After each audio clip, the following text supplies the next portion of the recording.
Alors tu vas te dire, qu'est-ce que fout cette bagnole-là en l'air?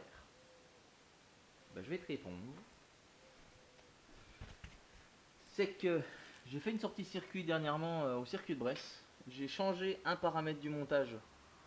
Là, sur les étriers de frein, j'ai changé les plaquettes de frein. Je suis passé en RC6.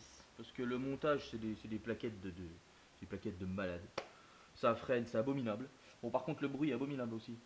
Mais du coup, le seul paramètre changé de ce montage, euh, j'ai eu des soucis de frein au circuit. Ça m'était jamais arrivé, putain, jamais. Malgré, ça fait au moins 14-15 ans que je roule là-bas, avec différentes bagnoles, dont celle-là aussi, là, la petite 206.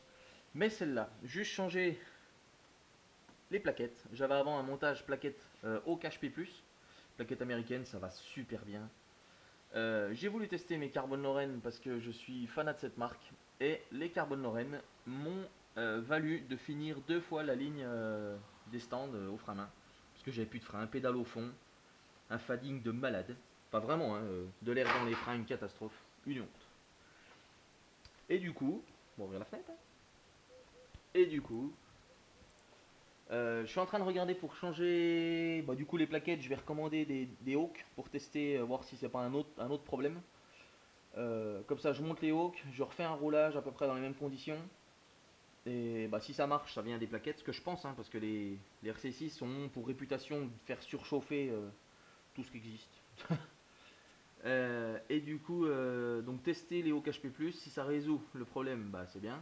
Je garderai les Carbon Lorraine sûrement pour les gros circuits où ça freine moins. La Bresse étant ce qu'il est, c'est le test ultime pour les freins, le circuit de Bresse. Hein. Pour ceux qui connaissent pas, t'es tout le temps sur les freins. Je pense que tu passes peut-être pas plus de temps à freiner qu'à accélérer, mais pas loin. Il est très technique tout ça. Donc si jamais t'as un montage frein à tester, va au circuit de Brest. Euh, Si ça résiste à la Brest, ça résistera partout ailleurs. Voilà. Ah, non, c'est rien. Du coup, donc je suis en train de regarder pour refaire un refroidissement des freins. Donc comme tu peux le voir, j'avais déjà avant mes écopes de frein que je fais depuis des années là. Celle-là, elle suffisait largement, elle suffit sur la 206, qui est aussi en RC6, mais les freins sont plus petits, la bagnole est plus légère. Ça suffit. Sur cette caisse-là, apparemment ça suffit pas. Donc je me suis dit, je voulais faire un montage au début avec une gaine qui va se perdre quelque part, tout ça là, et venir là. Mais du coup, ouais, on se fait chier, tu vois. C'est une traction. Donc il y a un foutu cardan là. Tu peux pas passer de boa. J'ai un radiat d'huile qui est là. Les écopes, tout est gainé, donc ça c'est bien, mais bon, il n'y a pas de place pour mettre un boa. Faudrait passer par le passage de roue, venir par le capot, peut-être détruire les antibrouillards. Fait chier. Voilà, fait chier. Donc du coup, je reste sur ma soluce d'air par le bas, de refroidissement par le bas, avec soit une écope de triangle qui viendra se fixer sur le triangle sur la biellette de Barstab. Donc soit là avec une patentée qui viendra tenir la grosse écope, soit fixé comme mon ancien montage sur l'étrier. Parce que tu vois, ça c'est un avantage qui est là, c'est que ça, ton montage il est fixé à la fusée, et peu importe la situation de la roue, tu vois, et ben le refroidissement il est constant et inchangé. Parce que du coup, l'écope elle est fixe au moyeu. Donc ça suit le moyeu. Moi je trouve cette solution vraiment bien. Après, maintenant il y a des caisses de vraiment des caisses de course usine. Elles ont pas de refroidissement qui suit le moyeu. Elles ont juste un apport d'air ici. Ça crache là, dans l'étrier, enfin dans l'étrier, en direction du montage étrier ball piste. Et putain, ça marche quoi, mais ça marche pendant des tours et des tours et des tours, ça affolant. Euh, voilà. Donc moi je me suis dit, soit je conserve un montage comme ça, soit je mets un montage sur le triangle. Dans les deux cas, les écopes elles seront identiques. Parce que tu vois, je me suis amusé avec mes petits bouts de carton là. Ça c'est la base. Hein. Si tu veux faire des pièces en composite, achète pas tout de suite tu vois, de Kevlar, d'époxy ou de quelque chose. Achète du carton et du scotch. Ça, et puis des bons ciseaux. Et après, quand tu as fait ton patron en carton, tu as validé le montage, que ça frotte nulle part, tout ça, là, tu passes à la pièce en dur. Alors, soit tu viens rigidifier ton carton comme tu peux avec du scotch, du machin et tout ça, ou couler du plat dedans. Vraiment, toutes les solutions sont bonnes, hein. Tu peux faire n'importe quoi tant que ça marche. Là-dessus, on s'en fout. Moi, du coup, j'ai choisi de les refaire un peu en bois. Donc là, après, tu vois, je vais bien égaliser les bords, faire droit. Les vis, normalement, elles sont rentrées, elles ne dépasseront pas. Mettre un peu de plasticine dessus, comme ça, il n'y aura pas la marque des vis. Arrondir ici tous les angles pour faire une belle pièce et que ce soit facile au démoulage. Voilà, donc les deux écopes sont identiques, hein, ça, il n'y a pas de problème à ce niveau-là.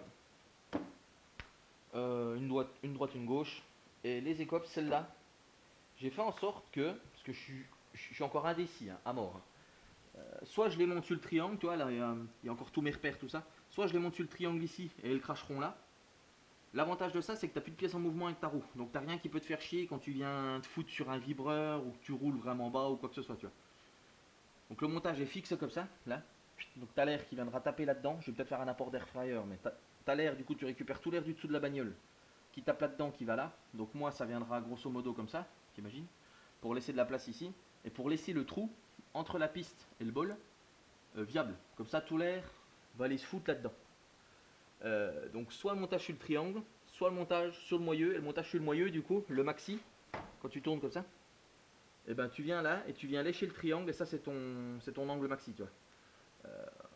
Et comme ça après quand tu viens tourner, tu vois, imagine t'es là, tu viens tourner, et là hop, tu vois, ça se déplacera comme ça avec la roue, comme l'ancien montage. Mais plus gros, un peu mieux fait, parce que là tu vois je chope juste l'air tapé à l'intérieur de la piste. Et moi je voudrais bien taper, bon la piste oui, mais enfin à l'intérieur du bol et que ça vienne dans les ventilations de la piste ici. L'idéal ça aurait été de venir là. Là il y a de la place à crever. Il y a moyen sûrement de faire un truc, mais bah, c'est une traction, donc je peux pas. J'ai les cardans, tout ça c'est une merde. Ma face avant est déjà bien occupée. Moi tu vois j'ai le, tiens, regarde. Ah, j'ai mon radiat d'huile qui est là, j'ai l'entrée du radiat d'huile qui est là, les antibrouillards je les conserve parce que comme tu le sais l'auto elle est full stock. Ouais, fait chier. Donc, je voudrais conserver l'alimentation d'air par-dessous. Ça a marché des années, hein. C'est juste à mon avis le choix des plaquettes qui fait que ça merde. Euh, Puis voilà. Donc je vais faire ça, puis je ferai une autre vidéo ou des photos. J'en sais rien. Je verrai bien. Eh ben, ma foi, si t'as des questions, n'hésite pas. Moi je suis ouvert à tout, je peux donner des conseils sur ce que j'ai appris, ce que je sais. Je suis pas sectaire, j'aime un peu toutes les marques. De toute façon, il faut, hein, tu sais, quand tu roules avec une vieille Fiat des années 90, t'as intérêt à avoir de l'humour. Hein. Et puis voilà. Un jour, on parlera de la petite Peugeot, là. C'est bien aussi, ça. Ça, c'est très très rigolo, ça. Pour le prix que ça vaut, et le prix que ça coûte à équiper, c'est juste génial. Oui, t'as vu, j'ai fait ça, là. Dernièrement, je me suis ennuyé le week-end dernier, j'avais pas de taf, là. Je me suis amusé, j'ai fait une petite... Qu'est-ce qu'il y a? Qu'est-ce que c'est? Qu'est-ce que c'est? Oh, t'as un gros chien. Oui. J'ai fait la petite écope pour sortir l'air chaud des freins. Mais tu nous emmerdes. Et du coup, parce que pareil, il y a les mêmes écopes en bas, au moyeu, malgré les plaquettes RC6, tu vois, on les voit un petit peu là. Euh, et ben, du coup, moi j'aime bien le look un petit peu time attack, japonais, tout ça. Mais j'essaye de l'appliquer sur des caisses qui normalement ne l'ont pas. Donc tu vois, un coupé Fiat, hors de question. Le jour où t'envoies un autre comme ça, tu m'appelles. Et c'est pas plus mal, hein, parce que là, la merde. Et puis la 206, bah, c'est pareil, tu vois, on bricole. J'ai fait ça là, donc en Kevlar, parce que je trouve que le Kevlar apparence marie bien avec l'orange de cette voiture. A l'inverse, je préfère le carbone sur le bleu, tu vois. Euh, Petit capot, tout ça, on en parlera de celle-là, on en parlera. T'inquiète pas, je te ferai un petit débrief. Pareil pour celle-là, hein, si jamais tu veux savoir des infos. Il y a des anecdotes qui sont sympas là-dessus. Il y a des développements techniques, des mises en œuvre pas mal du tout. Si jamais ça t'intéresse, si t'es curieux, je pourrais expliquer un jour. Et puis voilà, que tu vois comment avec une drouille des années 90 avec une réputation horrible et un moteur pas fiable, eh ben on arrive à poutrer des caisses qui coûtent 40 000 euros ou 50. Voilà, je t'expliquerai ça un de ces quatre.